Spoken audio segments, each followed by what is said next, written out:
So this is Mustapha Jazzar, founder and director of the Lebanese Association for Scientific Research.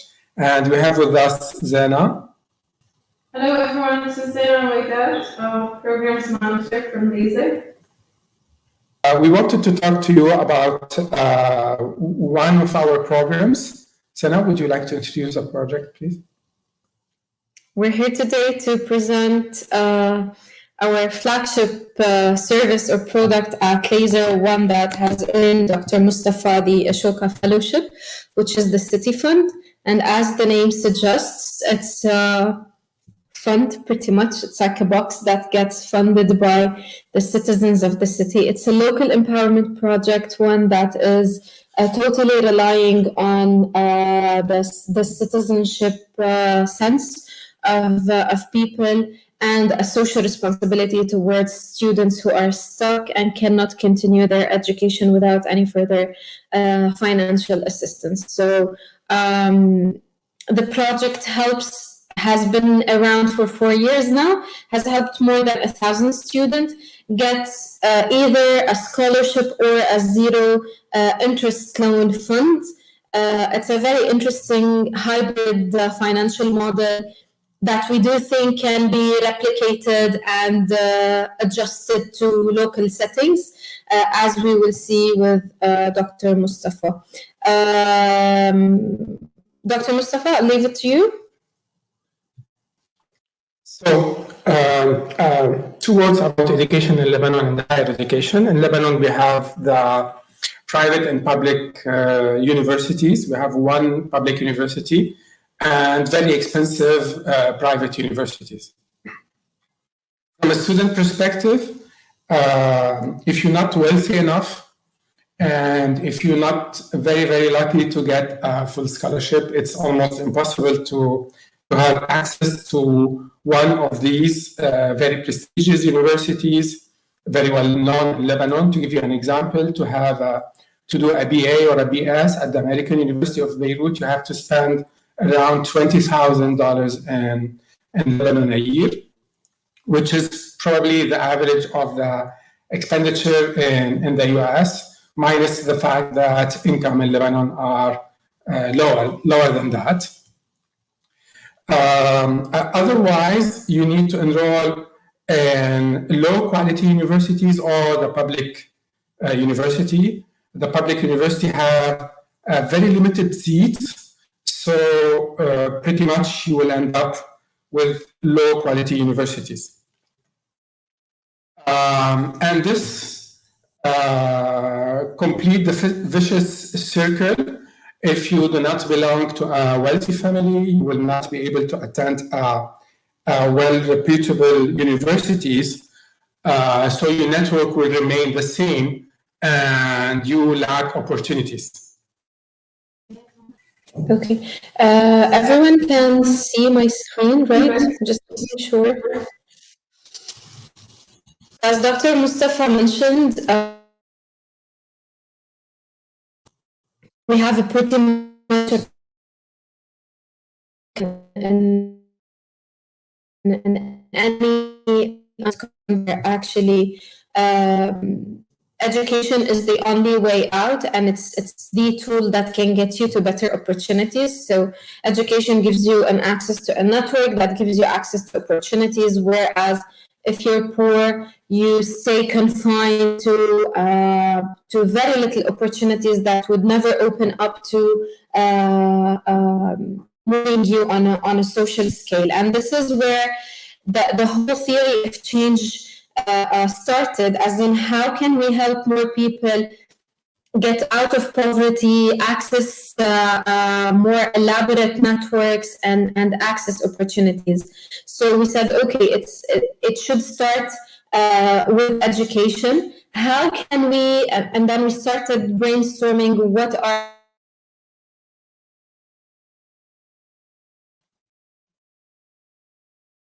okay. So we said that this perfect. So the project works with 3 main stakeholders: the students, the universities. So what I'm sharing with you. Okay. Okay. Okay, so what I'm sharing with you is calculations. Can you make it bigger? Can you? So what you have in front of you is the average fee. So I try to adapt all the calculations in order for you to understand the financial model to the US environment. We started from 4 questions. Can we reduce the yearly study fees? How can you make it in a reasonable monthly installment? What about not too long period of time? And how much can a student parent afford to pay on a monthly basis? So these are the 4 questions that we started to solve in this approach. According to the table that you have in front of you, I don't know why is it like that. So the average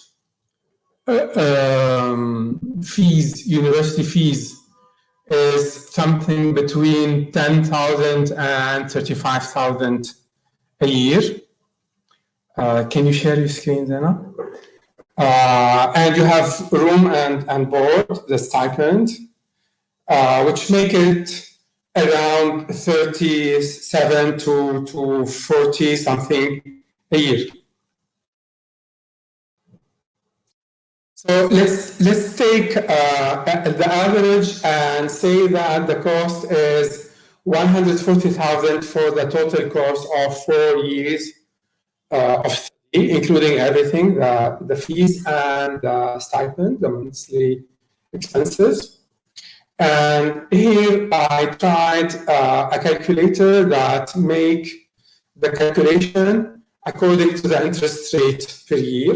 So I tried a very, very low interest rate per year, which is 2.75 2.75 as an interest rate. I don't measure. And I put okay, that's it. And I've put that, imagine that the student will be studying in 4 years and will be reimbursing in 8 years, which is 96 months.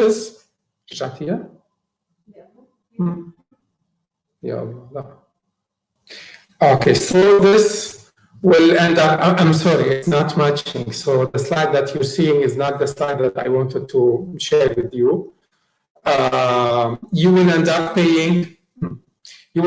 paying a monthly installment of 1,626 US dollars. Milton, I'm sharing my screen. So let me repeat this. In order for yourself, for example, or for yourself to have BA or a BS for his C, that costs you, the total costs 140,000. And imagine that you want to reimburse it, you have to pay 1,600. So remember my 4 questions. One of the important questions is how much can a student parent afford to pay monthly? And the second one, what about not too long period of time? So the not too long period of time, we assumed here that we will make it in 8 years, which is a double of the duration of study. Still, 1,600 is too much. So we wanted a community approach. So according to the 3 areas, finance, geography, and community support, we wanted something that could be reasonably acceptable, reasonable monthly installments. Geography, so you don't have to travel in a different state in order to seek a cheaper university and to benefit from the community support. So imagine that is the same amount, which is 140,000. You want to pay it in 20 years instead of 8 years. So you will end up paying like around $750 in 240 months. So you will graduate, you will try to find a job, and you will continue paying for 20 years, almost until your retirement. And the total interest paid here, if you can see it here, is $42,000, which is pretty much 40%. So you will end up, so you borrow 140,000 and you will end up paying 182,000, and this is due to the long period. So with our model, what we try to do is, so the expenses that you have here that we cannot shrink is the room and board. So you have to spend like, let's say, 10,000 a year for you to have room and board. But can we make the initial tuition fees, instead of 25,000, replace it by $12,000? So imagine that in a way, the university accepts to provide the student a discount, a scholarship of 50% of the tuition fees. And I will explain to you later on how we can obtain this. So the total that a student needs a year is 22,000. So 22,000 multiplied by 4, it will end up with 88,000. So now you have to find 88,000, and our assumption is that we will only pay $750 a month. If you make the calculation, you will pay it back in 9 years and 8 months with zero interest loan. This is the most important part.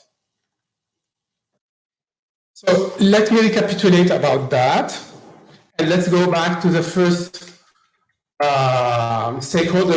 stakeholders need that Zena explained. In several cases, universities provide scholarships for only exceptionally good students. What about the good enough students? They do not benefit of financial aid or scholarships. These students are very important for the quality education that the university is seeking. On the other hand, at the student end, students would like to attend very good universities, but they don't have enough money to pay the full tuition fees. So with our approach, reducing the 140,000, if we can reduce the 140,000 USD into 88,000 instead of 140, and the student has to pay only $750 a month,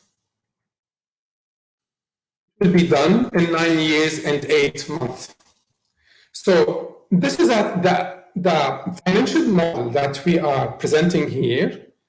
And in the next few minutes, we will try to explain to you our community approach in order to solve this problem. So imagine that you call for application, you receive 100 of students, and you want to fund a maximum number of these students in order for them to enroll in a partner university. So we call this a partner university.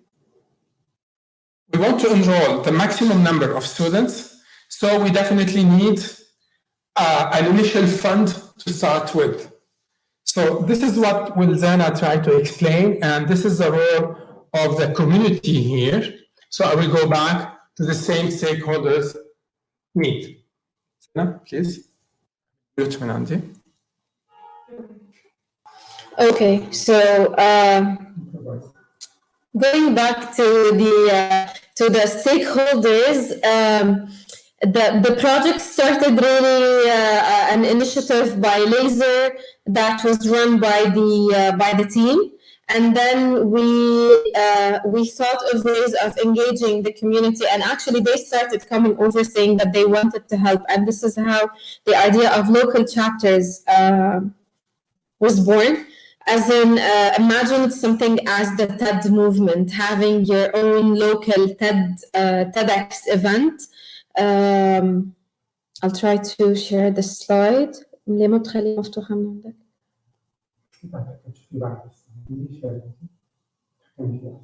ما بتطلع من عندي شو اسمه.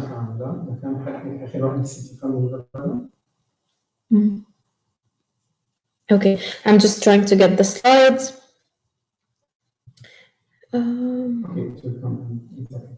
It's going to be here in a second.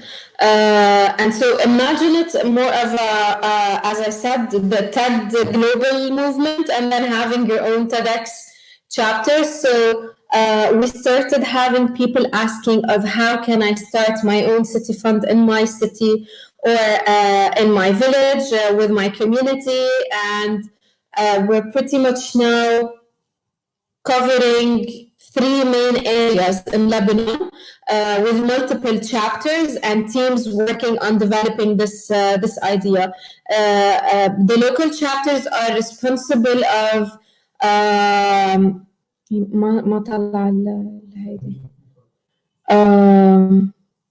let me just, I'm trying to get. Okay, I wish I could share the PowerPoint, but it's not coming through.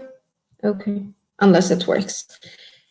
I'm so sorry for the connection. So local chapters are responsible for recruiting the students from the local communities, to raise funds for these students, to select the students who finalize the agreements, to follow up with them throughout the year on activities, to get them to participate in workshops and personal and academic development. So pretty much the success of this project relies heavily on the participation of these local chapters, and it kind of make us or give us this very promising hope of growing the project beyond just the existence of the organization or the geographical limit of it. So as long as you have a need for it, you have students who are willing to participate and to engage, communities willing to donate, and universities willing to negotiate their tuition, this is something that we can definitely work on and localize, as I mentioned before. Definitely, the road wasn't empty of bumps on the road. There were highs and lows and different setbacks. After 4 years of implementation, now the project is very different than when we started. Okay. Just some thoughts about the journey and how it was modified along the way. The model itself has changed, as in we're having more partners on board, the quality of partners that we used to have, and now that we're now aiming to have. The more partners we have, the more we can be more selective and make sure that we have a greater or better quality of institutions with us on board. Now we have the luxury of being selective of what university joins the city fund or not.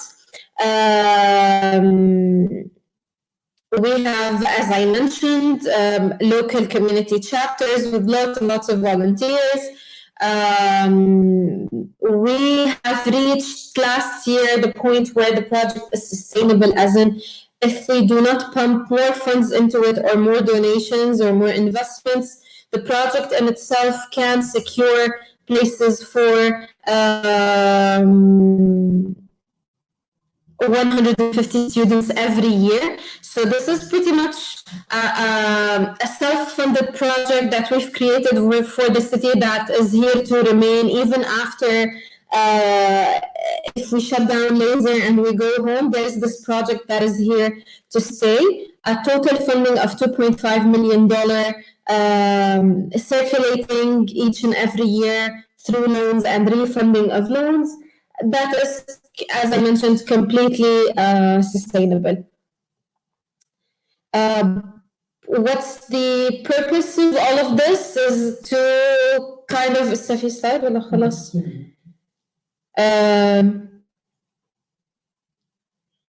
thank you for sticking around regardless of the technical problems. I wanted to share the community aspect of this project and how from a simple idea we can do a really clever solution that gets everyone on board. So that's the main point, the partnerships and the community bridges that we create.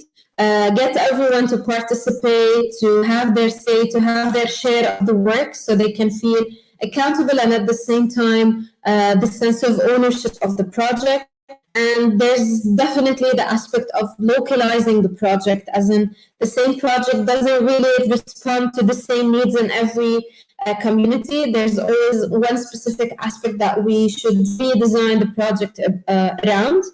I'll give it back to Dr. Mustapha for a final slide and final thoughts on this.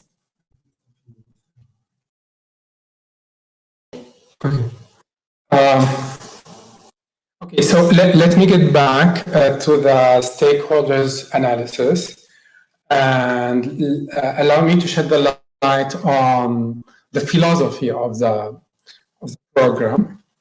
The most important thing is with the private education introduced in a country, because private education at the higher education level is somehow new in Lebanon. We used to have at least 2 to 3 private universities, but it was really reserved to the very wealthy people. So whenever you have both the private and the public system, what's happening is that there is a matching, there is a one-to-one matching between the society classes, and I mean by here financial classes, and the private universities.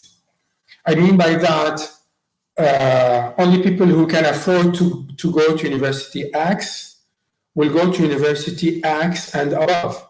They will not try to go to university with a lower level than University X.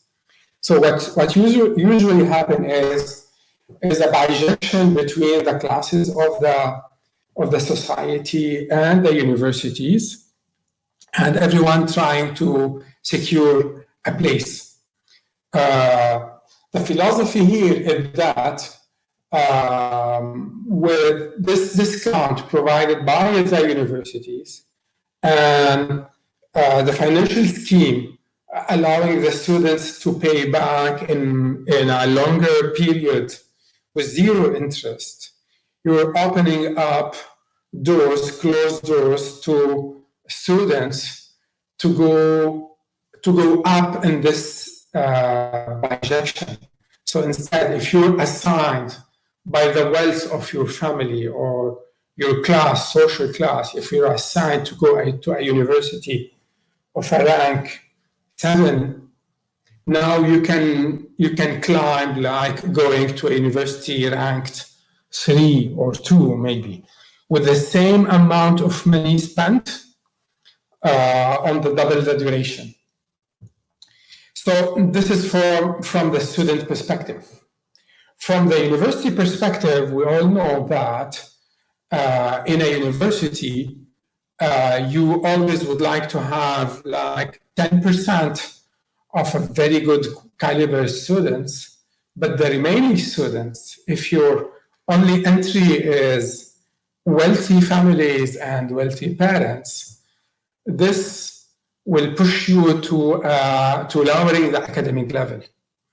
So it's always very good to inject into every university a certain percentage of good quality students that are not that excellent, but I mean very good quality students that are still paying for a percentage of the tuition fees, say here 50%, and that will leverage the quality of education of this university. So this is for the university.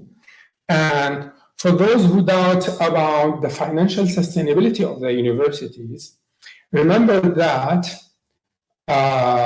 except very specializations or majors, to add more seats in a class don't cost you a lot, okay?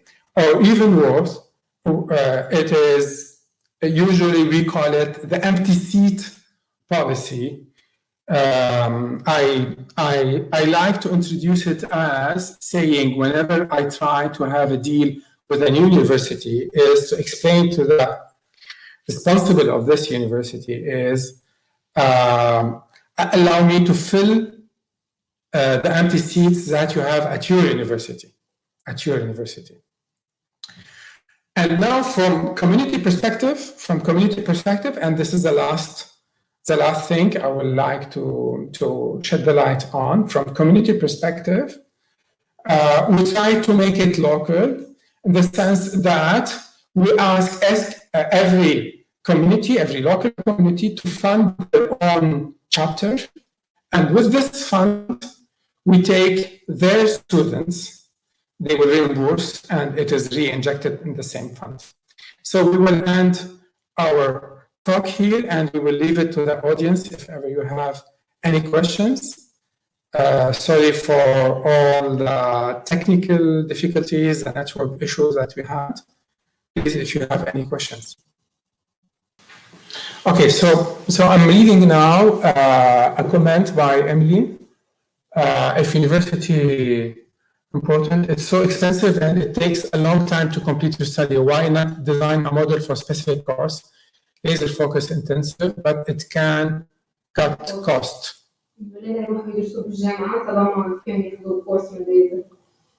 Okay, very true.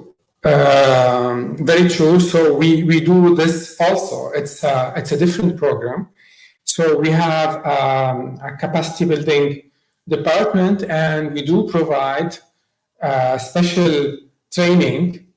I mean, it's not that developed yet. For example, in full stack development, in cybersecurity, in life skills, for example, we do deliver specific trainings, but especially for those who want to have a degree, this program is addressing this need.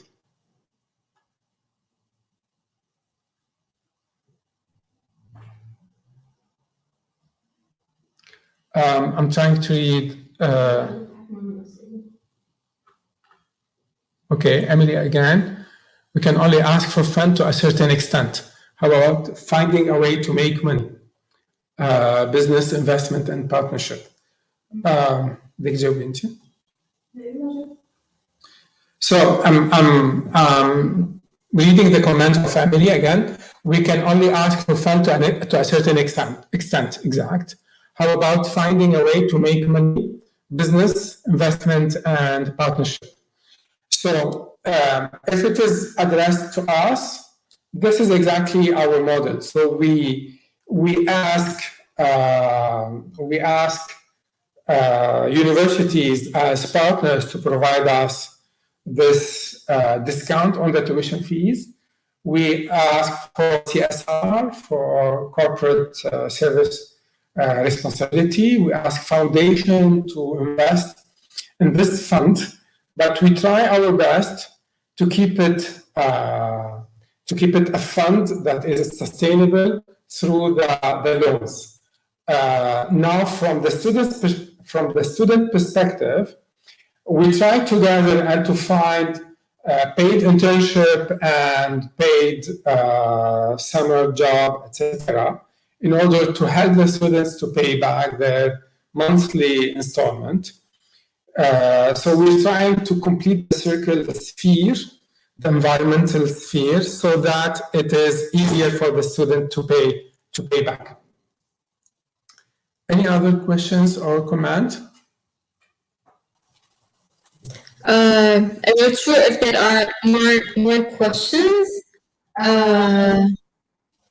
We thank you tremendously for attending and for being so patient with us while we deliver the presentation.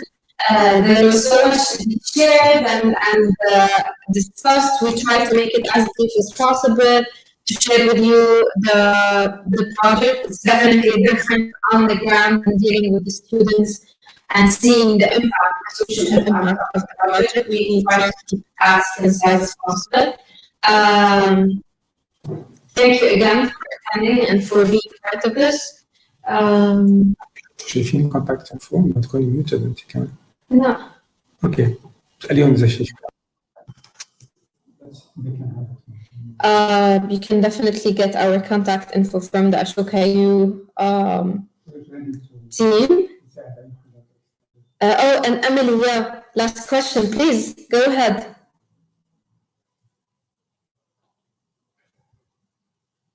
What about university versus laser focus courses such as finance, coding? Exactly, this is something that we've been doing, that we started doing lately. So we have a full stack development track that lasts for a year. It's a 12-month program where students, they get really word quality education in full stack development.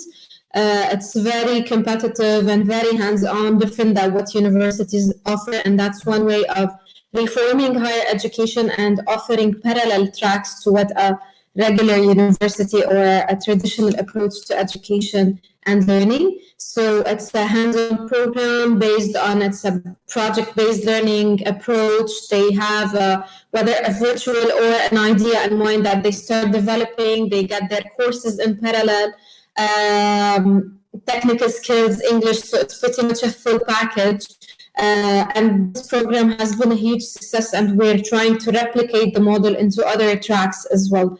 So yeah, we're pretty much along the same line, but that doesn't, Emily, for the record, that doesn't replace a university sort of, because there will always be people who are looking into the academia and the traditional diploma, getting their certificate.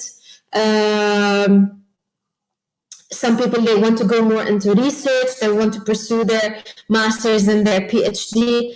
So there is always this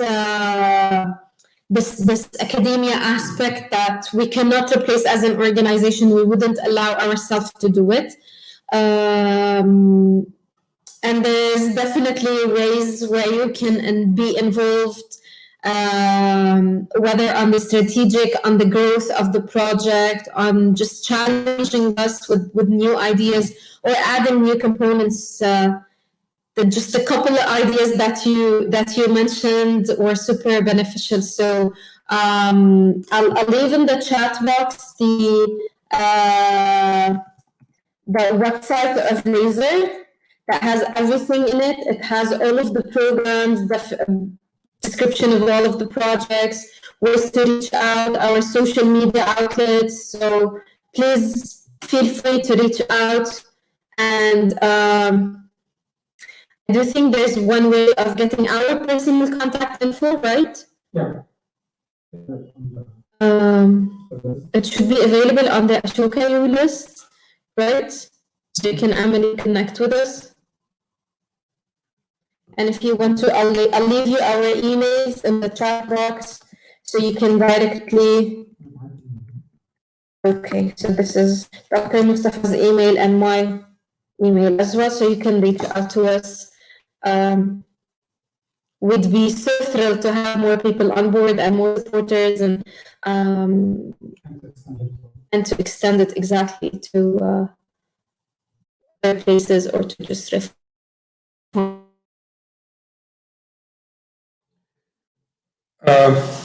Okay, I think that this is all from our side. Sure? No.